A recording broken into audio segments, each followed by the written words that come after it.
story. South Africa's economy grew a mere 0.1% in the first quarter of 2025, down from a revised 0.4% in quarter 4, but slightly above expectations of flat growth. Furthermore, agriculture drove modest gains, while manufacturing and mining slumped, hit by persistent infrastructure challenges. Now, on the demand side, household spending rose by 0.4%, but net trade weighed on GDP as imports outpaced exports. Additionally, fixed investment shrunk by 1.7% and government spending dipped slightly. Meanwhile, year-on-year, GDP rose 0.8%, the strongest pace in a year. Standard Bank's Dr. Arno Moolman weighs in on the numbers.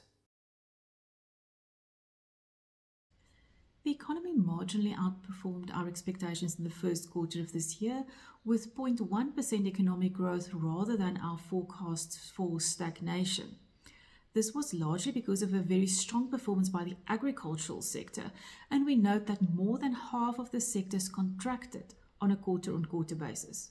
It is particularly concerning that fixed investment declined in the first quarter of this year, and private sector fixed investment was the weakest since the end of 2021.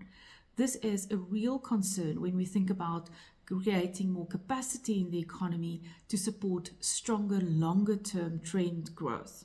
We are still expecting some improvement in economic growth over the course of this year. Of course, we know that the first quarter was characterized by extreme levels of uncertainty stemming from both domestic and global factors. However, we remain concerned about downside risks to near-term growth.